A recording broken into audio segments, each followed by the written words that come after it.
오늘 코로나의 엄중한 상황 가운데서도 하나님 앞에 예배드리기 위하여 나오신 여러분 발걸음, 하나님이 그 발걸음에 하늘의 복을 특별히 더 가득 채워주실 수 있기를 간절히 축원합니다.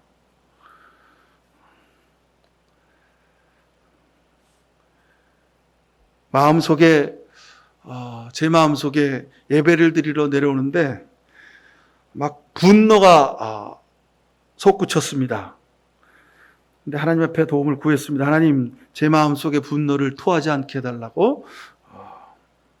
그래서 제가 앞에 설교 원고에 있는 거는 다 잘라내고 그리고 여러분에게 말씀을 드리려고 합니다. 오늘 우리가 평화통일 기도 주일로 드립니다. 75년 전 일제 억압으로부터 해방의 선물을 주신 하나님의 은혜에 정말로 감사를 드리지 않을 수가 없습니다. 하지만 우리에게 이 해방과 광복은 잠시의 기쁨이었고 주변 강대국들 때문에 강제로 남북이 분단되는 역사를 우리가 맞이하게 됩니다. 우리가 원한 게 아니었습니다. 그래서 북에는 소련군이, 남에는 미군이 들어와서 점령을 했고, 그리고 자기 멋대로 남북을 갈라서 다른 정부를 세웠고, 그리고 그로 인해서 우리 현대사의 가장 큰 아픔인 6.25 전쟁이 시작되었고, 그리고 지금까지도 우리는 그 전쟁을 겪고 있습니다. 지금도 국회에서 국회의원이 여당 대표도 지냈고, 장관 후보인 사람하고 당신 전향했냐고 물어보는 시대가 바로 이 시대입니다. 아직도 여러분 강대국에 의해서 남북으로 갈려졌고 이념 전쟁이 끝나지 않았습니다. 총만 안 들고 돌만 안 던지지요. 아직도 아주 첨예하게 이념적으로 대립하고 있는 시대가 바로 이 시대입니다. 여러분 가만히 생각해 보십시오. 2차 대전 후에 전범국이 어느 나라죠? 독일, 일본이 전범국입니다. 유럽은 독일이고 아시아 쪽은 일본입니다. 자, 유럽의 전범국인 독일은 어떻게 됐습니까? 동서독으로 분단이 됐죠. 그리고 아시아 전범국인 일본은 어떻게 됐습니까? 동서로 나뉘었습니까? 남북으로 나뉘었습니까? 아니죠. 일본은 그냥 미국이 통째로 집어삼켰습니다. 그리고 그 옆에 있는 그 일본에게 36년 동안 통치받아서 괴롭힘을 당했던 우리나라를 우리가 원한 것도 아닌데 자기들 멋대로 남북으로 나누어서 갈라버렸습니다. 자, 우리나라가 전범국입니까? 아니죠. 그죠? 그때부터 세계 역사가 잘못 굴러가기 시작한 겁니다. 독일은 전범국이니까 동독, 서독으로 나뉘는 겁니다. 그죠? 일본이 남북으로 동서로 나뉘어야 했습니다. 근데 일본은 미국이 꿀꺽 생기고 우리나라를 남북으로 나누어서 자기 멋대로 통치를 하기 시작했습니다. 그렇게 지내온 시절이 바로 75년간입니다. 이건 초등학생들도 아는 거죠. 유럽에서 전쟁을 한 책임이 있는 독일, 남북으로 나뉘었으니까 아시아에서 태평양 전쟁의 전범국인 일본을 남북으로 나뉘어서 누가 지배를 하든지 그렇게 지배를 했어야 되는 것입니다. 그 때문에 우리가 겪지 않아도 됐을 6.25 전쟁을 겪게 된 겁니다. 지금까지도 우리가 그 아픔과 상처를 안고 지내고 있지 않습니까?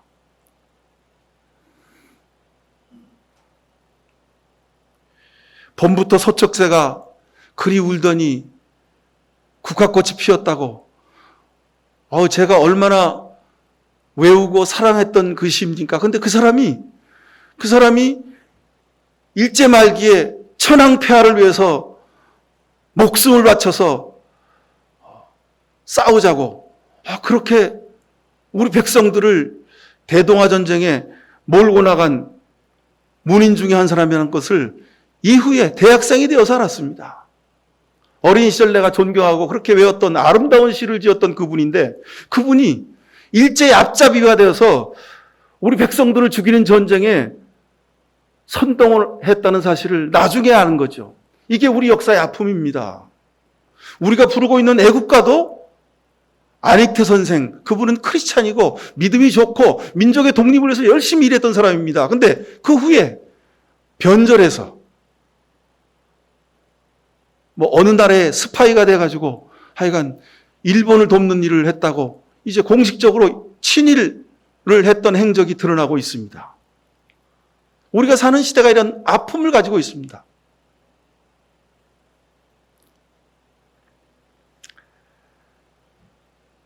참 그동안 우리 역사에 엄청난 시련과 도전이 있었지요. 6.25 전쟁, 4.19 혁명, 5.16 군사 쿠데타, 5.18 민주화 운동, 군사 독재를 시절을 지나서 오늘의 제도적 민주화의 시대까지 이르렀습니다. 그런데 여러분, 지금도 미완의 일들이 너무도 많습니다. 백성들이 이념으로 갈라져 있고 백성들이 서로 대립하고 갈등하고 그런 와중에 우리가 살아가고 있습니다. 그럼에도 불구하고 하나님은 이 세계적 팬데믹인 코로나 역병의 광풍이 온 세계를 휩쓸고 있는 이때에 그래도 우리의 국력과 문화적 우수함을 온 세계가 주목하는 기회를 우리에게 축복으로 주셨습니다.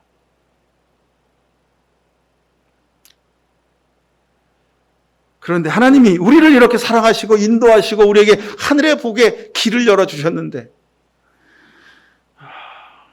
우리 그리스도인들은 아직도 믿음의 길, 하나님 말씀에 서지 못하고 하나님의 얼굴에 오물을 칠하고 적그리스도의 행동을 하고 있는 것을 많이 봅니다.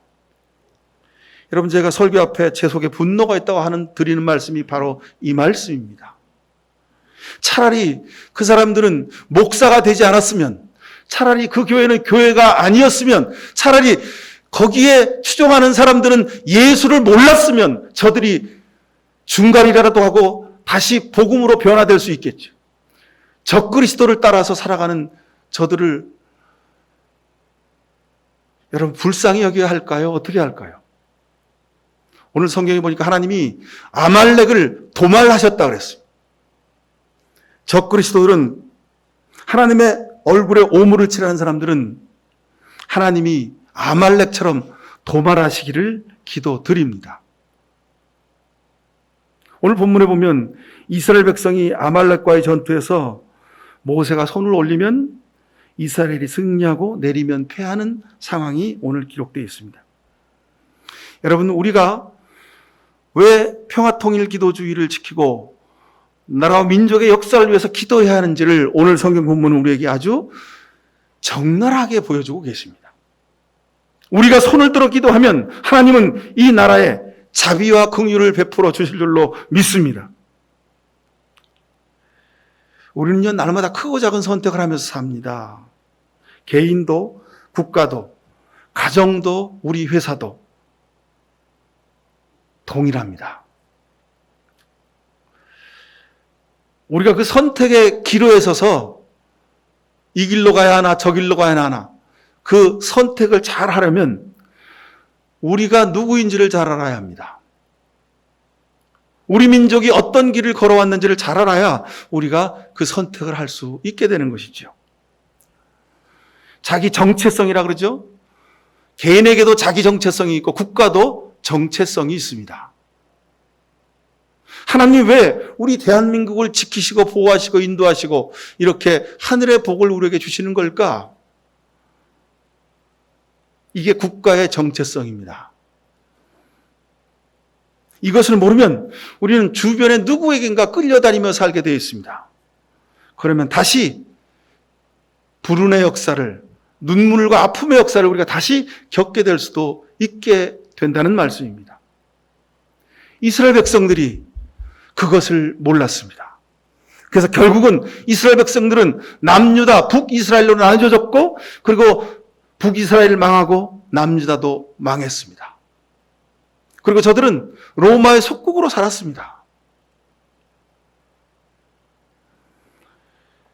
보네포 목사님은 나는 누구인가 라는 시를 통해서 우리가 어떤 선택을 해야 되는지 우리에게 자신의 기도를 통해서 알려줍니다. 나는 누구인가? 이것이 나인가? 저것이 나인가? 둘 다 나인가? 사람들 앞에서 허세를 부리고 자신 앞에서는 천박하게 우는 소리 잘하는 겁쟁이인가? 내 속에 남아있는 것은 이미 거둔 승리 앞에서 꽁무리를 빼는 폐잔병 같은가? 나는 누구인가? 으스스한 물음이 나를 조롱합니다. 내가 누구인지 당신만이 아시오니 나는 당신의 것입니다. 오 나의 주 하나님. 이 보네포 목사님 젊은 목사님입니다. 그러나 이 목사님의 영적 깨달음과 실천이 있었기에 독일 교회가 히틀러의 앞잡이가 되지 않을 수 있었고, 그리고 전후 전범국이 된 독일의 역사를 공의의 길로 이끌 수가 있었습니다. 그래서 전후에 독일의 모든 지도자들과 백성들은 자신들이 저지른 죄를 고백하고 회개하고, 독일의 모든 지도자들은 주변에 자신들이 해를 끼친 나라를 방문할 때마다 그들의, 우리식으로 말하면 현충원 같은 데죠. 그곳에 가서 무릎을 꿇고 두 손 모으고 고개를 숙여 우리가 잘못했습니다. 우리 죄가 큽니다. 여러분 우리를 용서해 주십시오. 하나님 우리 죄가 큽니다. 이 독일을 불쌍히 여겨 주십시오. 그리고 우리 때문에 피해를 입은 이 폴란드 이 나라를 하나님이 굽어 살피셔서 주님 치유하시고 하늘의 복을 더하여 주옵소서라고 기도했습니다. 한 사람의 선택이 독일이란 나라를 하나님의 공의가 바로 서고 주변 나라들로부터 존경받는 나라로 만들어가게 된 것입니다. 우리 대한민국도 그 기로 앞에 서 있습니다. 우리가 일본을 향해서 이렇게 저렇게 손가락질하고 비난합니다만, 여러분 그들이 회개하고 그들이 잘못을 고백하지 않으면 그들에게 하나님의 화가 임할 것이니, 여러분 우리가 그들을 향해서 분노할 필요 없습니다. 중요한 것은 우리가 어떤 선택을 하느냐에 달려 있습니다. 하나님을 영화롭게 하고 하나님의 공의와 하나님의 사랑을 실천하는 삶을 우리가 살아갈 것인지, 아니면 현실과 타협해서 살아갈 것인지 우리가 선택해야 하는 것입니다. 하나님과 예수 그리스도의 십자가를 자신의 현실적인 이익을 위하여 이용하는 사람들은 결국은 하나님의 징벌을 받게 될 것입니다. 그러나 하나님의 십자가가 얼마나 소중한지를 알고 삶에서 그 십자가를 실천하며 살아가는 사람들에게는 하나님의 크신 복이 임하게 될 줄로 믿습니다. 잠언 3장 5절 이하에 보면, 너는 마음을 다하여 여호와를 신뢰하고 내 명철을 의지하지 말아라. 너는 범사의 그를 인정하라. 그리하면 내 길을 지도하실 것이다 하셨습니다. 범사에 하나님을 인정하는 사람. 그래서 오늘 제가 지난주 이번 주에 이어서 하나님이 일하신다는 제목으로 여러분에게 말씀드리고 있는 것입니다. 지난주는 우리가 아브라함이 하나님 말씀 앞에 순종할 때 하나님이 급하셔서 혹시 아브라함이 이삭을 죽일까 봐 하나님은 아브라함의 중심을 보시고자만 하셨는데, 보니까 진짜로 아브라함이 아들 이삭을 죽이려고 하거든요. 하나님이 급하셨어요. 그래서 하나님이 아브라함한테 아브라함아, 아브라함아 급하셔가지고 소리 지르고 절대로 그 아이에게 손대지 말라고 하나님이 그렇게 하신 것 아닙니까? 우리가 하나님 말씀 앞에 철저히 순종하면 하나님이 급하셔서 하나님이 일하시고 이루어 주실 줄로 믿습니다. 우리 인생에, 우리 대한민국 역사의 성공과 성패 여부는 여기에 있습니다. 내 모든 걸 내려놓고 하나님 앞에 순종하고 하나님 말씀을 실천하며 사느냐 그렇지 않느냐에 관건이 달려 있다는 말씀입니다. 자, 오늘 말씀도 똑같은 말씀입니다. 아브라함을 통하여 일하신 하나님이 모세를 통해서 어떻게 일하셨는지를 오늘 보실 수 있길 바랍니다. 모세가 이스라엘 민족과 함께 광야에 나오자마자 치른 첫 번째 전쟁이 르비딤 전투입니다. 아주 보기 좋게 이겼습니다. 이건요 불가능한 전투입니다. 보세요. 이집트 바로왕 앞에 우리가 저 광야에 가서 하나님께 예배할 수 있도록 우리를 좀 내보내 주십시오. 그리고 그들이 바로왕이 그렇게 가로막는데도 출애굽을 했습니다. 모든 거 다 버려두고 그리고 출애굽을 했습니다. 전쟁하러 나오는 사람이 아닙니다. 그냥 도망치듯 나왔습니다. 홍해 앞에서 다 죽을 뻔했는데 하나님이 홍해를 갈라주셔서 그 홍해를 허겁지겁 건너온 사람들입니다. 그러니 홍해가 열렸을 때 빨리 건너가야 한다고 그나마 들고 오던 무슨 이불 보따리 솥단지도 다 내려놓고 그냥 막 뛰어서 홍해를 건너왔습니다. 그리고 첫 번째 만난 민족이 이 아말렉 족속입니다. 근데 실은 이 사람들이 다른 나라 사람이 아닙니다. 같은 혈족이죠. 전쟁을 치르게 생겼습니다. 근데 손에 총도 없고 칼도 없고 창도 없고 무슨 병거도 없고 폭탄도 없고 아무것도 없었습니다. 이건 이길 수가 없는 전쟁입니다. 지금으로부터 3,500년 전에 있었던 전쟁입니다. 이스라엘 민족과 아말렉 족속의 전쟁. 이건 처음부터 아말렉이 이기게 되어 있는 전쟁입니다. 백전백패할 수밖에 없는 전쟁입니다. 근데 우리가 여기서 잠깐 볼 수 있는 것은 이 아말렉과의 이스라엘 히브리 백성들과의 전쟁은요, 본질적으로 형제 간의 전쟁입니다. 이스라엘 민족은 아브라함의 자손이죠. 믿음의 조상 아브라함에게 하나님이 백세의 이삭을 주셨습니다. 자, 그 이삭에게 귀한 아들이 있었죠. 쌍둥이 아들 에서와 야곱입니다. 어머니 태에서부터 자궁에서 나올 때부터 에서와 야곱이 서로 먼저 나오려고 싸웠다는 겁니다. 자, 장자에서 사냥을 좋아했습니다. 들에 나가서 아주 행동적인 그런 용맹한 아들이 장자 에서입니다. 둘째 아들 야곱, 성향이 아주 여성스러웠습니다. 그리고 밖에 나가서 뛰어다니고 사냥하는 것보다 엄마 밑에서 요리를 배우고 집안 청소하고 어머니 집안 살림을 도와드리는 일에 아주 취미가 있었던 그런 좀 연약한 사람이 바로 이 야곱입니다. 아버지가 이삭이 이제 눈이 어두워지고 기력이 쇠하여져서 아유 이제 내 아들 장자한테 장자의 유업을 다 물려줘야겠구나. 이 가문의 축복을 내려줘야 되겠구나. 그렇게 생각하고 이제 에서한테 축복을 해주려고 마음 먹고 있습니다. 근데 그 마음을 아내 리브가가 알아차렸어요. 근데 이 아내 리브가의 마음속에는 무엇이 있었냐면 에서보다 야곱이지. 야곱이 더 좋겠다. 야곱이 장자의 축복을 받아서 하나님의 복을 누리고 이 가문을 이어가면 좋겠다. 그런 생각이 있었던 겁니다. 자, 그래서 어머니 리브가가 이제 기도하는 중에 야곱과 작전을 짭니다.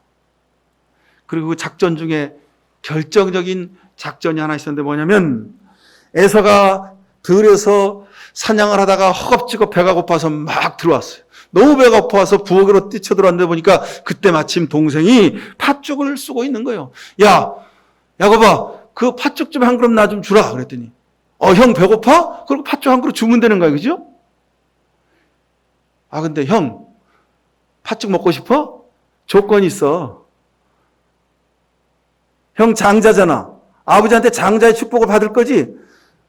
그 장자권을 나한테 팔어. 그럼 내가 이 팥죽 다 줄게, 형. 그래? 야, 너 가져. 아주 우스꽝스러운 에피소드죠. 근데 이 사건으로 인해서 에서는 장자의 명분을 잃어버리고 야곱이 형 대신 장자의 명분을 가로채게 되는 법적인 근거가 됩니다.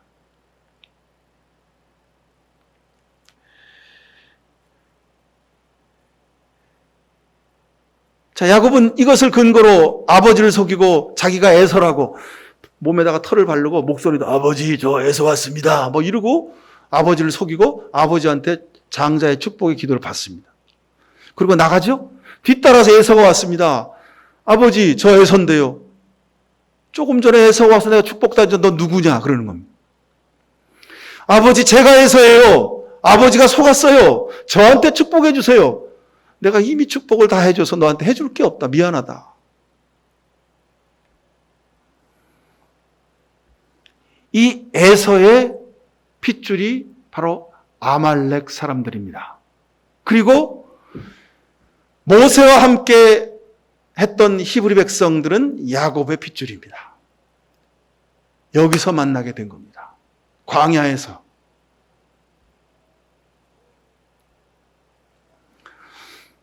이 전쟁이 더욱 중요한 의미를 갖는 것은 이 아말렉 족속과의 전쟁이 이번 한 번으로 끝나는 게 아니라 이스라엘 민족의 역사 가운데 대대손손 계속 이어집니다. 그리고 결국은 하나님이 아말렉 족속을 완전히 다 멸망시켜 버리십니다. 하나님의 예언이 그대로 이루어지는 거죠. 여러분, 이 시대의 아말렉 족속이 누군가를 우리가 볼 수 있어야 합니다. 이 시대에 모세와 여호수아와 아론과 훌, 히브리 백성이 누구인가를 우리가 볼 수 있어야 합니다.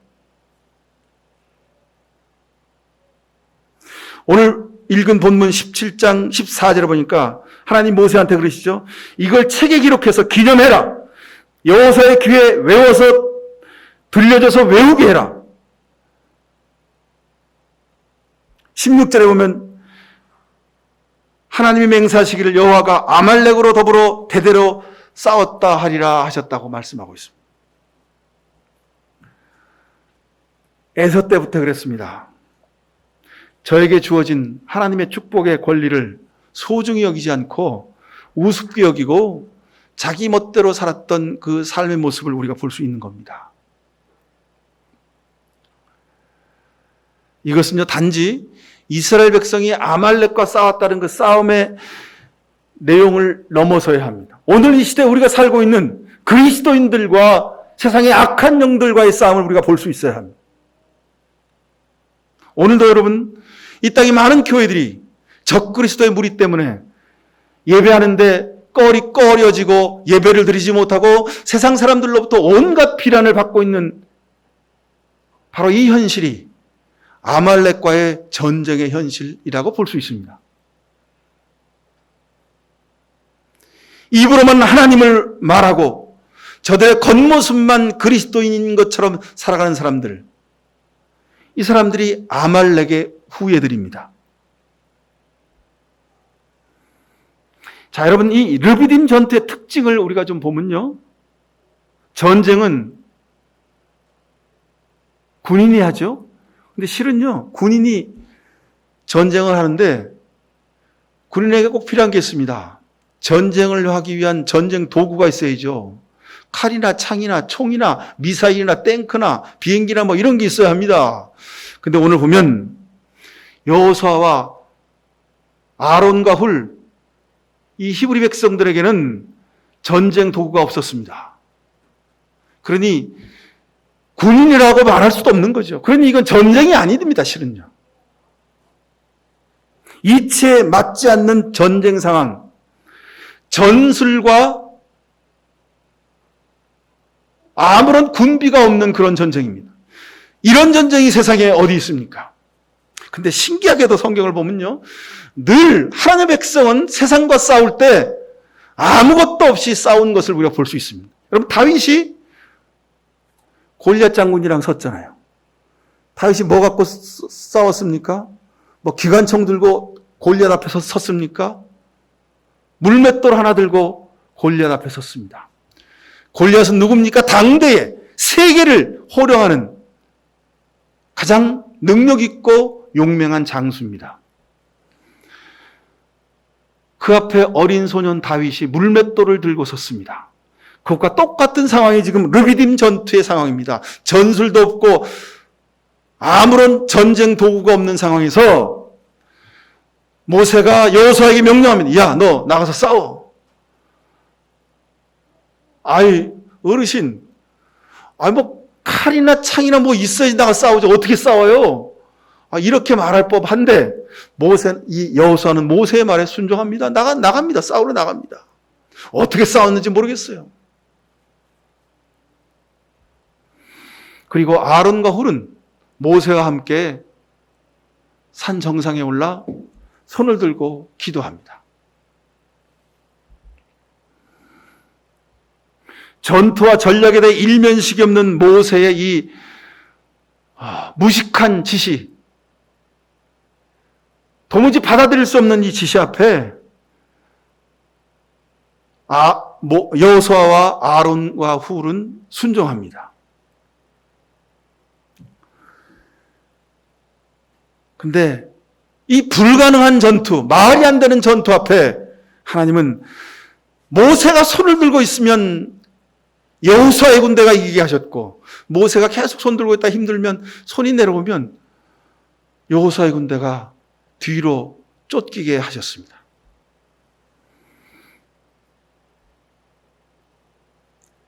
이 전투의 승리 조건은 단 한 가지였습니다. 모세가 손을 들고 기도하면 끝까지 손을 들고 기도했더니 하나님이 승리하게 하셨더라는 겁니다. 여러분, 손을 들어 기도했다, 이게 무슨 뜻입니까?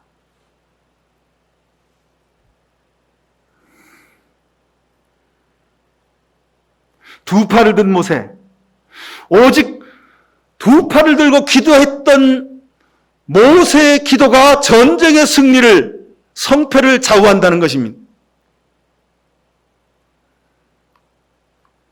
우리 그리스도인들의 세상 가운데서 영적인 승리의 전술과 전략은 여기 있다는 겁니다. 여러분, 살면서 감당할 수 없는 일을 만나거든, 해결할 수 없는 문제를 만나거든, 여러분, 일어날 수 없는 그런 어려운 일 가운데 좌절하고 주저앉아 있거든, 여러분, 손을 들어, 모세처럼 손을 들어 끝까지 손을 내리지 말고 기도하실 수 있기를 축원합니다. 이것이 믿음으로 승리하는 비결이라는 겁니다. 인생의 승리의 비결, 전쟁 승리의 비결, 그것은 군사가 많고 적음도 아니요, 싸움을 잘하는 용맹한 군사가 있거나 또는 좋은 전쟁 물자가 있어서도 아닙니다. 오직 손을 들어 끝까지 손 내리지 않고 하나님을 의지하여 기도하느냐 기도하지 않았느냐에 있다는 겁니다.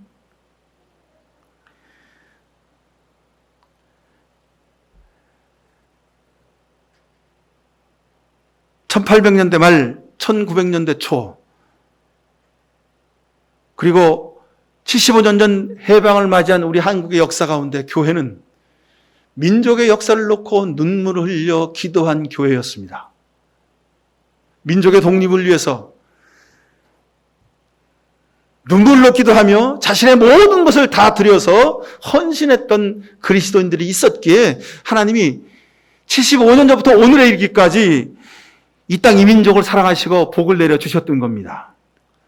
근데 지금에 와서는 이 땅의 그리스도인들이, 교회가 이제 기도의 손을 내려놓았습니다. 왜요? 기도할 일이 별로 없는 거예요, 이제는. 왜요? 우리 교회 예산이 10억, 100억, 1000억쯤 되고, 우리 교회 교인이 1000명, 10,000명. 그렇게 되는데 우리가 기도할 일이 있습니까? 그냥 기도 안 해도 먹고 살게 됐어요.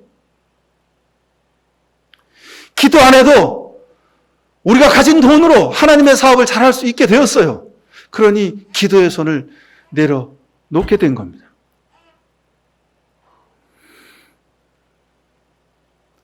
오늘 광복절 75주년 평화통일 기도주의를 예배를 드리면서 우리 목양교회 교우들은 다시 내려놓았던 기도의 손을 올려 기도하실 수 있게 되기를 간절히 축원합니다. 우리 교회가 그런 기도의 행진에 앞장설 수 있게 되기를 간절히 바랍니다. 모세가 그의 팔을 들면 이스라엘이 더욱 우세했고 그가 힘들어 팔을 내리면 아말렉이 더 우세했더라 그랬습니다. 여러분, 12절 뒷부분을 보십시오.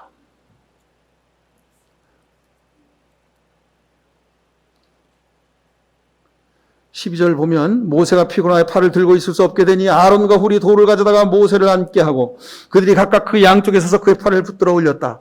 해가 질 때까지 그가 팔을 내리지 않았다. 해가 질 때까지 그가 팔을 내리지 않았다. 이 말을 히브리 성경 원문을 보면 모세가 끝까지 버텨 손을 들고 있었다, 그런 뜻입니다. 그 손이 해가 지기까지 버텨냈더라, 이런 말입니다. 바로 여기서 모세가 힘들어도 끝까지 손을 들어 버텨내서 기도의 사명을 다했던 이 장면의 말씀이 바로 하박국서의 말씀이고 로마서의 말씀입니다. 그래서 성경에 믿음이란 단어가 여기서부터 시작된 겁니다. 여러분, 믿음은요, 도무지 상식적으로 이해되지 않고 도무지 승리할 수 없는 상황에서 하나님 말씀에 순종해 끝까지 손들고 기도한 사람에게 주어지는 하나님의 은혜입니다. 세상에 믿음 좋다는 사람들 많죠. 세상에 믿음 좋다는 사람들 너무도 많습니다. 근데 여러분, 믿음은 그것이 아니라 하나님 말씀에 순종해서 끝까지 끝까지 기도의 손을 내리지 않고 하나님의 도움을 구하는 그 믿음의 기도를 하는 사람, 이 사람이 믿음이 있는 사람입니다. 모세가 해가 질 때까지 그가 팔을 내리지 않았다. 그가 팔을 버티고 있었다. 여기서 쓰여진 단어가 에무나입니다. 에무나. 에무나 이 말이 버티다, 견디다, 끝까지 포기하지 않는다 그런 말입니다. 이 말이 동사로는 아멘입니다. 아멘. 믿습니다 그런 뜻이죠. 아멘이라는 말은 믿습니다라는 말 그 속에 끝까지 버티고 꾸준히 하고 견고하고 성실하고 신실하고 신뢰할 만하게 산다는 뜻과 함께 있는 말씀입니다. 이 단어를 오늘 우리가 보고 있는 이 12절 끝에 있는 이 에무나라는 단어를 영어 성경에서는 이 단어를 44번에 걸쳐서 충실함, 진실함, 정직함, 책임감 등으로 번역을 합니다. faithfulness, truth, honesty, responsibility 이런 단어가 다 바로 오늘 읽은 우리가 출애굽 17장 12절 끝에 있는 모세가 끝까지 팔을 버티고 내리지 않았다는 이 에무나라는 동산에서 시작되는 단어입니다. 여러분 믿음이 좋다. 특별한 어떤 행동이나 태도를 말하는 것이 아닙니다. 끝까지 하나님 앞에 기도하기를 포기하지 않는 사람, 손을 내리지 않고 하나님께 하나님의 의를 구하는 기도를 드리는 사람, 이 사람이 믿음이 좋은 사람입니다. 여러분 한두 달 하다가 포기하셨습니까? 1, 2년 하다가 포기하셨습니까? 20년 해보다가 아예 안 되니까 그만두자 그렇게 마음이 드십니까? 중간에 포기하지 마십시오. 이루어질 때까지 기도하실 수 있기를 축원합니다. 여러분 이순신 장군 우리가 참 잘하는 분이죠? 그분은 임진왜란 때 한 번도 패한 적이 없는 사람입니다. 왜요? 전쟁에 나가면 승리할 대책을 세우고 이길 수 있을 때까지 끝까지 전쟁을 수행했기 때문에 전쟁 전부를 다 이겼습니다. 우리의 기도도 여러분 이와 같게 되기를 간절히 축원합니다. 모세와 여호수아와 아론과 훌의 기도가 바로 우리의 기도가 되길 수 있기를 간절히 축원합니다. 손 들고 기도하게 하신 이유. 모세가 한 사람이라도 더 나가서 막 싸워야 될 거 아니에요, 그죠? 하나님의 종 모세가 지팡이 들고 앞에서 막 진두지휘하고 싸워야 될 거 아니에요. 근데 모세를 기도하게 하셨다는 겁니다. 아론과 훌이 그 옆에서 기도를 돕게 하셨다는 겁니다. 무슨 얘기입니까? 전쟁의 승패는, 전쟁의 승리는, 세상에서 모든 것을 이루는 모든 것의 일의 시작은 하나님이 하시겠다는 겁니다. 자, 오늘 우리가 특송 대신 부른 찬송, 주가 일하시네, 주가 일하시네. 신뢰하며 끝까지 걷는 사람, 신뢰하며 끝까지 기도하는 사람, 하나님이 여러분을 통해서 일하실 수 있게 되기를 간절히 축원을 드립니다. 기도하십시다. 사랑의 하나님, 우리를 불쌍히 여겨 주옵소서. 주님의 사랑과 은혜로 우리를 지켜 주시옵소서. 오직 하나님을 의지합니다. 하나님 말씀에 순종하여 우리 가정에 주의 복음이 깊게 뿌리 내리는 일을 위해서, 우리 자녀들이 하나님의 자녀가 되는 일을 위해서, 우리 교회가 하나님 말씀에 순종하는 교회가 되는 일을 위해서, 이 나라의 민족이 하나님의 공의와 평화를 실현하는 일을 위해서 주님 우리가 내렸던 손을 다시 올려 끝까지 내리지 않고 주님 앞에 중보기도 하겠습니다. 이런 귀한 결단하는 주의 백성들에게 주님 주께서 일하시고 주께서 싸우시고 주께서 마침내 이루어지시는 큰 복을 누릴 수 있도록 주님 은총을 베풀어 주시옵소서. 예수 그리스도 이름으로 기도하옵나이다. 아멘.